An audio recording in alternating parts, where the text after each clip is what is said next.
ఇవాళ easy home made recipe చూసేద్దాము. మెంతి కూర పప్పు. సింపుల్ ఇంగ్రీడియంట్స్తో సూపర్ టేస్టీగా మనం ఇంట్లోనే ఎలా ప్రిపేర్ చేసుకోవాలో చూసేద్దామండి. చాలా టేస్టీగా ఉంటుంది, చాలా హెల్తీగా ఉంటుంది. ఆకుకూరలు చాలా మంచివండి హెల్త్కి. ముఖ్యంగా ఐరన్ కంటెంట్ చాలా ఉంటుంది, కంటి చూపుకు చాలా మంచివి. ఇది మెంతి ఆకు అండి, ఫ్రెష్గా ఉన్నటువంటిది. నేను పెద్ద పెద్దగా ఉన్న మెంతి ఆకును అయితే తీసుకున్నాను 2 కట్టలు. నేను ఆకు ఏదైనా సరే అండి కొద్దిగా వేసుకోను, చాలా కొంచెము పప్పు తక్కువగా వేసుకుంటాను, ఆకుకూరలు ఎక్కువగా వేసుకుంటాను. అప్పుడే మనకి ఆ ఫ్లేవర్ అన్నది తెలుస్తుంది పప్పులో. ఇప్పుడు పప్పులోకి చూడండి, టమాటోలు, ఆనియన్స్, కొద్దిగా వెల్లుల్లి, చింతపండు, పచ్చిమిర్చి అండి. ఇవి నేను ముందే కట్ చేసి పెట్టుకున్నాను. వీటిని చూడండి నీట్గా కట్ చేసి పెట్టుకోవాలి. ఇప్పుడు మనము కుక్కర్ పెట్టుకోవాలి. కుక్కర్లో ఒక 2 స్పూన్ల ఆయిల్ అయితే వేసుకుంటున్నాను. ఇందులో ఆయిల్ కొద్దిగా హీట్ అవ్వాలి. హీట్ అయిన వెంటనే మనం ఇప్పుడు ఆవాలను అయితే కొద్దిగా వేసుకుంటున్నానండి. ఆవాలు వేసుకున్న తర్వాత అవి కొద్దిగా చిటపటమనాలి. అప్పుడు మనం జీలకర్రను అయితే యాడ్ చేస్తున్నాను. జీలకర్ర కూడా కొద్దిగా వేయించిన తర్వాత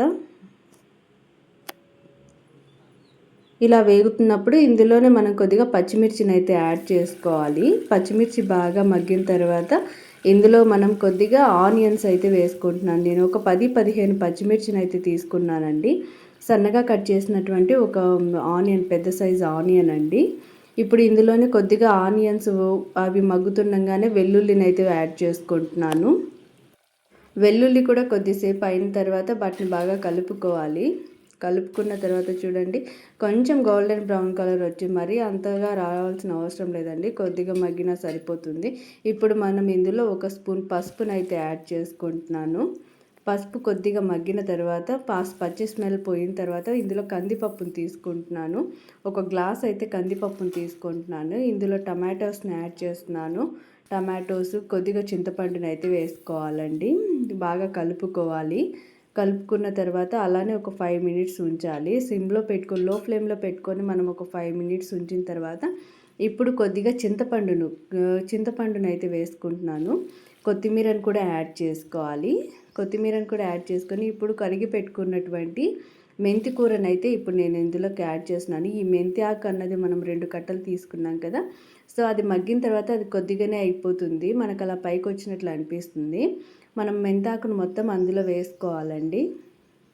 మెంతాకు మొత్తం అందులో వేసిన తర్వాత చూడండి, కొద్దిగా ఆకు అన్నది మగ్గితే మొత్తం మెత్తబడి కిందికి వెళ్ళిపోతుంది. మనం అందుకోసం కొంచెం సేపు వెయిట్ చేయాలి. ఆకు బాగా మగ్గిన తర్వాత కలుపుకోవడానికి కూడా ఈజీగా ఉంటుంది. ఇప్పుడే కలిపితే అంత కింద పడిపోతుంది కదా, అందుకోసము ఇప్పుడు కొద్దిగా మూతను పెట్టుకోవాలి. మనం ఒక 2 మినిట్స్ మూత పెట్టుకొని, కావాలంటే తర్వాత మనం వాటర్ యాడ్ చేసుకొని ఎంత వాటర్ యూజ్ అవుతాయో అంత వాటర్ యూజ్ చేసుకున్న తర్వాత మళ్ళీ అయితే మనం ప్రెషర్ కుక్కర్ పెట్టుకోవచ్చండి. ఇప్పుడు ఇందులో మూత పెట్టుకున్న తర్వాత ఒక 2 మినిట్స్ ఆగాలి. 2 మినిట్స్ ఆగిన తర్వాత ఆకు అన్నది మగ్గుతుందండి, కొద్దిగా కిందికి వెళ్తుంది చూడండి.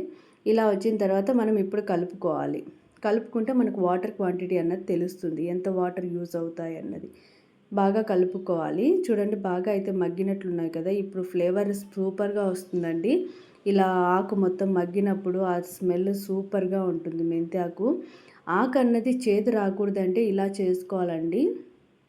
మనం ఉడకబెట్టి చేసుకుంటే కొద్దిగా చేదుగా అనిపిస్తుంది.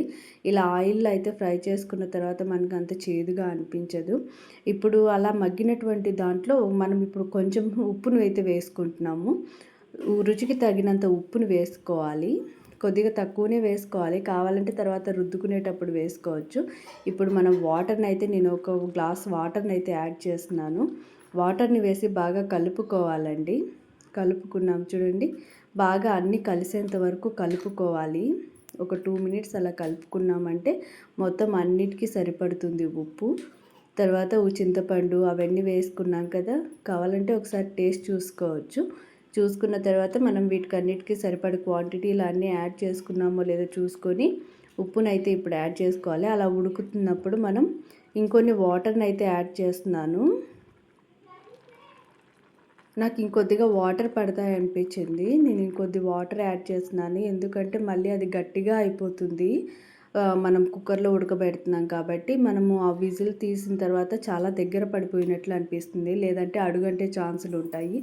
ఇప్పుడు ఇందులో నేను 1 స్పూన్ ధనియాల పొడిని అయితే యాడ్ చేసుకుంటున్నానండి. ధనియాల పొడి యాడ్ చేసుకొని మనం విజిల్కి పెట్టేసుకోవచ్చు. ఒక 4-5 విజిల్స్ వస్తే సరిపోతుందండి. 4-5 విజిల్స్ వచ్చేంత వరకు మనం పెట్టుకున్నామంటే పప్పు అన్నది బాగా పర్ఫెక్ట్గా ఉడికిపోతుంది. చూడండి, ఈ కన్సిస్టెన్సీలో ఉన్నప్పుడే మనం కుక్కర్ని ఆఫ్ చేసేసుకోవచ్చు. తీసుకొని ఇప్పుడు పప్పు గుత్తితో మనం రుద్దుకోవాలి. చూడండి, పప్పు అయితే బాగా మెదిగిపోయింది, ఉడికిపోయింది కదా.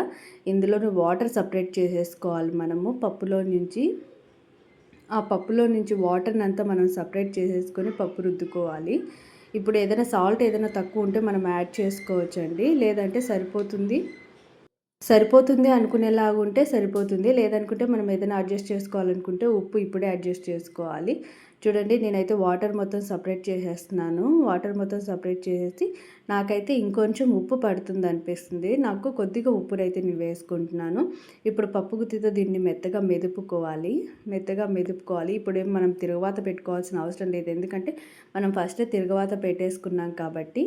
చూడండి, ఎంతో ఈజీగా సింపుల్గా మనం ఇంట్లోనే మెంతికూర పప్పును రెడీ చేసేసుకున్నాము. అన్నం లేకైతే సూపర్గా ఉంటుందండి. రాగి సంగట్లేకి ఎక్స్ట్రాడినరీ కాంబినేషను. ఇలాంటి వీడియోస్ జ్యోతి రుచుల్ని చూస్తూనే ఉండండి. ఛానల్ని సబ్స్క్రైబ్ చేయండి.